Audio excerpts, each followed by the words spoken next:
ओम श्री शक्ति नमः। ओम श्री शक्ति नमः। ओम श्री शक्ति नमः। ओम श्री शक्ति नमः।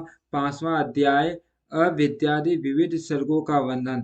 श्री मैत्रेय जी बोले, हे हे दिविजय राज, सर्ग के आदि में भगवान ब्रह्मा जी ने पृथ्वी, आकाश और जल आदि में रहने वाले देव, ऋषि, पितरगण, दानव, मनुष्य, तिर्यक और वृक्षादि को जिस प्रकार रसा तथा जैसे गुण, स्वभाव और रूप वाले जगत की रचना की, वह सब आप मुझसे कहिए। श्री श्री पराशर जी बोले, हे मैत्रेय, भगवान विभु ने जिस प्रकार इस सड़क की रचना की, वह मैं तुमसे कहता हूँ, सावधान होकर सुनो। सड़क के आदि में ब्रह्मा जी के पूर्ववर्ती सृष्टि का चिंतन करने पर पहले पहले अबुद्धि पूर्वक पहले पहले पल असावधानी हो जाने से तमोगुनी सृष्टि का आविर्भाव हुआ। उस महात्मा से प्रथम तज ज्ञान मोह मामोह भोगेशा तामित्र क्रोध और अंधदाता मिश्र अभिनिवेश नामक पंच परवा 5 प्रकार की अविद्या उत्पन्न हुई। उसके ध्यान करने पर ज्ञान शून्य बाल भीतर से तमोमय और जड़ नगारी वृक्ष गुल्म गुल्म लता विरुट तर्ण रूप 5 प्रकार का सर्ग हुआ। वराजी द्वारा सर्वप्रथम स्थापित होने के कारण नगारी को मुख्य कहा गया, इसलिए सर्ग भी मुख्य सर्ग कहलाता है। उस सृष्टि को पुरुषार्थ की असादी का देख शादी का देखकर उन्होंने फिर अन्य स्वर्ग के लिए ध्यान किया, तो तिर्यक स्रोत सृष्टि उत्पन्न हुई। यह स्वर्ग वायु के समान तीसरा चलने वाला है, इसलिए तिर्यक स्रोत कहलाता है। ये पशु पक्षी आदि नाम से प्रसिद्ध हैं और प्राय तमो में अज्ञानी विवेक रहित अनुचित मार्ग का अवलंबन करने वाले और विपरीत ज्ञान कोई यथार्थ ज्ञान मानने वाले होते हैं। ये सब अहंकारी अभिमानी 28 बंडों से युक्त आंतरिक सुख आदि कोई पूर्णतया समझने वाले और परस्पर एक दूसरे की प्रवृत्ति को न जानने वाले होते हैं। उस उस सड़क को भी पुरुषार्थ का असाधक समझ पुण्य चिंतन करने पर एक और सर्ग हुआ। वह उद्धर्व स्रोत नामक तीसरा सात्विक सर्ग हुआ। वह उद्धर्व स्रोत नामक तीसरा सात्विक सर्ग ऊपर के लोकों में रहने लगा। वे उद्धर्व स्रोत सृष्टि में उत्पन्न हुए। प्राणी विषय सुख के प्रेमी ब्रह्म और आंतरिक दृष्टि संपन्न तथा ब्रह्म और आंतरिक ज्ञान युक्त थे। यह तीसरा देव सर्ग कहलाता है। इस सर्ग के प्रादुर्भूत होने से संतुष्ट ब्रह्मा जी को अति प्रसन्नता हुई। फिर इन मुख्य सर्ग आदि तीनों प्रकार की सृष्टियों में उत्पन्न हुए प्राणियों को पुरुषार्थ का असाधक जान उन्होंने एक और उत्तम साधक सर्ग के लिए चिंतन किया। उन सत्य संकल्प ब्रह्मा जी के इस प्रकार चिंतन करने पर अव्यक्त प्रकृति से पुरुषार्थ का साधक अर्वाक स्रोत नामक सर्ग प्रकट हुआ। इस सर्ग के प्राणी नीचे पृथ्वी पर रहते हैं, इसीलिए वे अर्वाक स्रोत कहलाते हैं। उनमें सत्व रज और तम तीनों ही की अधिकता होती है, इसीलिए वे दुख बहुल अत्यंत क्रियाशील एवं ब्रह्म आभ्यंतर ज्ञान से युक्त और साधक हैं। इस सर्ग के प्राणी मनुष्य हैं। हे मुनिश्रेष्ठ, इस प्रकार अब तक तुमसे 6 सर्ग कहे, उनमें महातत्व को ब्रह्मा का पहला सर्ग जानना चाहिए। दूसरा सर्ग तन्मात्राओं का है, जिसे भूत सर्ग भी कहते हैं, और तीसरा वैकारिक सर्ग है, जो इंद्रिय संबंधी कहलाता है। इस प्रकार बुद्धि पूर्वक उत्पन्न हुआ यह प्राकृतिक सर्ग हुआ। चौथा मुख्य सर्ग है। पूर्व पर्वत वृक्षादि स्थावरी मुख्य सर्ग के अंतर्गत हैं।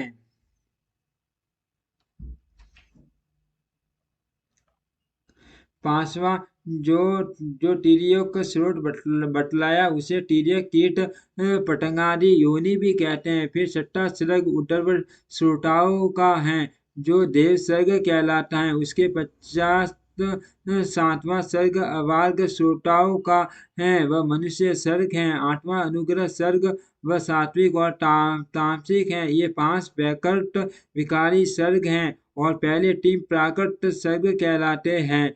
नवा कौमार सर्ग जो प्राकृत और वैकल्प भी इस प्रकार सृष्टि रचना में प्रवृत्त हुए। जगदीश्वर प्रजापति के प्राकृत और वैकल्प नाम के ये जगत के मूलभूत 9 सर्ग तुम्हें सुनाए। अब और क्या सुनना चाहते हो? श्री मैत्रेय जी बोले, हे मुने, आपने इन देवादिकों के सर्गों का संक्षेप से वर्णन किया। अब हे मुनिश्रेष्ठ, मैं इन आपके मुखार बिंद से विस्तार पूर्वक सुनना चाहता हूँ। श्री श्री श्री श्री पराशर जी बोले, हे मैत्रेय, संपूर्ण प्रजा अपने पूर्व शुभाशुभ कर्मों से युक्त हैं। अत प्रलय काल में सबका लय होने पर भी ये उनके संस्कारों से मुक्त नहीं होती। हे ब्राह्मण, ब्रह्मा जी के सृष्टि क्रम में प्रकट होने पर देवताओं से लेकर स्थावर पर्यंत 4 प्रकार की सृष्टि हुई। वह केवल मनोमयी थी। फिर देवता, असुर, पितृगण और मनुष्य, इन चारों की तथा जल की सृष्टि करने की इच्छा से उन्होंने अपने शरीर का उपयोग किया। सृष्टि रचना की कामना से प्रजापति के युक्त सिद्ध होने पर तमोगुण की वृद्धि हुई। अतः सबसे पहले उनकी जंघा से असुर उत्पन्न हुए। तब हे मैत्रेय, उन्होंने उस तमोमय शरीर को छोड़ दिया। वह छोड़ा हुआ तमोमय शरीर ही रात्रि हुआ। फिर अन्य देह में स्थित होने पर सृष्टि की कामना वाले उन प्रजापति को अति प्रसन्नता हुई और हे दिविजय, उनके मुख से सत्व प्रधान देवगण उत्पन्न हुए। तदंतर उस शरीर को भी उन्होंने त्याग दिया। वह त्यागा हुआ शरीर ही सत्व स्वरूपधीन हुआ। इसीलिए रात्रि में असुर बलवान होते हैं और दिन में देवगणों का बल विशेष होता है। फिर उन्होंने आंशिक सत्व में शरीर ग्रहण किया और अपने को पितृव्रत मानते हुए अपने पार्षद भाग से पितृगण की रचना कर उन्होंने उस शरीर को भी छोड़ दिया। वह त्यागा हुआ शरीर ही दिन और रात्रि के बीच में स्थित संध्या हुआ। तत्पश्चात उन्होंने आंशिक रजों में अन्य शरीर धारण किया। हे दिविश्रेष्ठ, उससे रज प्रधान मनुष्य उत्पन्न हुए। फिर शीघ्र ही प्रजापति ने उस शरीर को भी त्याग दिया। वही ज्योत्सना हुआ, जिसे पूर्व संध्या अर्थात प्राप्त काल कहते हैं।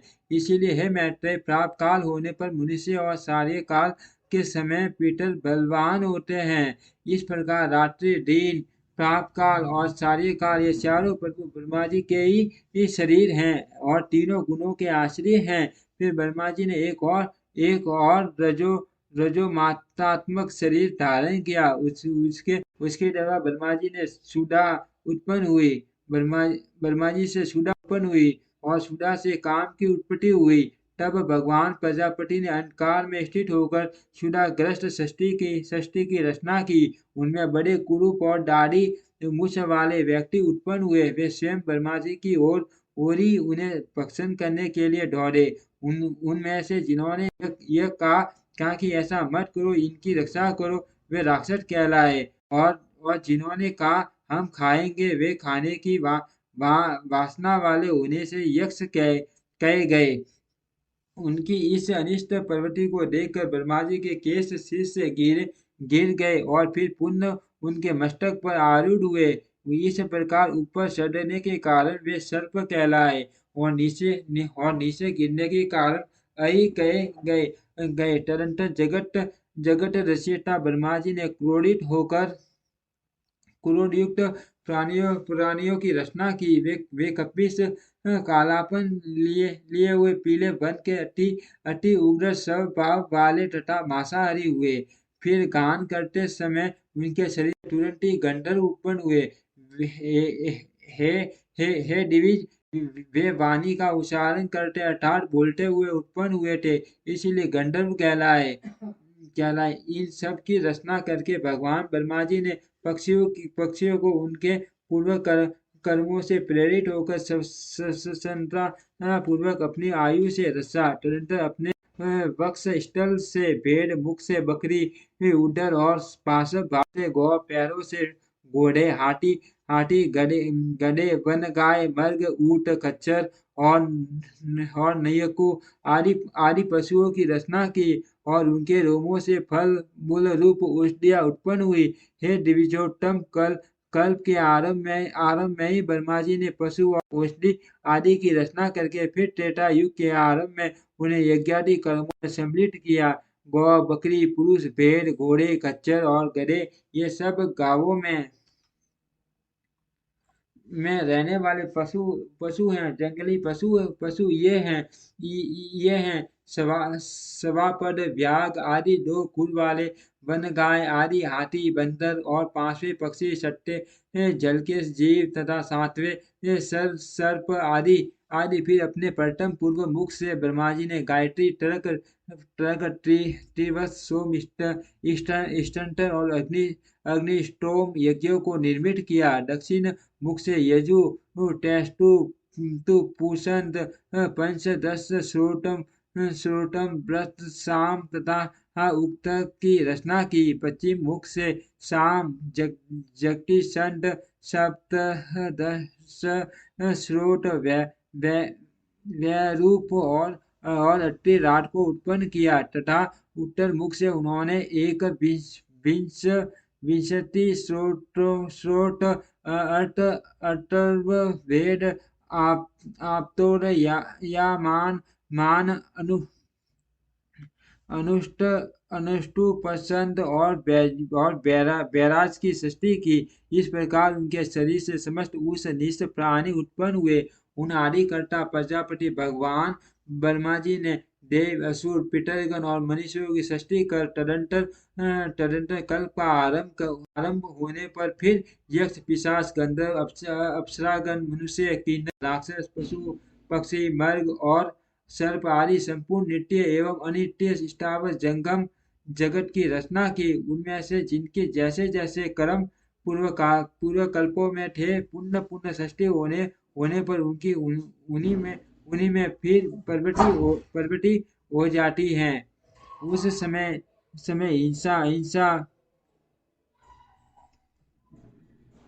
हिंसा, मधुर मृदुता, कठोरता, धर्म, अधर्म, सत्य, मिथ्या ये सब अपनी पूर्व भावना के अनुसार उन्हें प्राप्त हो जाते हैं। इसी से ये उन्हें अच्छे लगने लगते हैं। इस प्रकार प्रभु विधाता ने ही स्वयं इंद्रियों के विषय, भूत और शरीर आदि में विभिन्नता और व्यवहार को उत्पन्न किया। उन्होंने कल्प के आरंभ में देवता आदि प्राणियों के वेदानुसार नाम और रूप तथा कार्य विभागों को निश्चित किया। ऋषियों तथा अन्य प्राणियों के भी वेदानुकूल नाम और यथा योग्य कर्मों को उन्होंने निर्दिष्ट किया। जिस प्रकार भिन्न भिन्न ऋतुओं के पुण्य आने पर उनके चिन्ह और नाम रूप आदि पूर्ववत रहते हैं, उसी प्रकार युगादि में भी उनके पूर्व भाव ही देखे जाते हैं। शक्ति, षष्ठी रचना की इच्छा, रूप, शक्ति ये से युक्त वे ब्रह्मा जी सूर्य शक्ति षष्ठी के प्रारब्ध की प्रेरणा से कल्पों के आरंभ में बारंबार इसी प्रकार षष्ठी की रचना किया करते हैं। इति श्री विष्णु पुराणे प्रथम अंशे पंचमो अध्यायम्। ओम श्री शक्ति नमः। ओम श्री शक्ति नमः। ओम श्री शक्ति नमः। ओम श्री शक्ति नमः।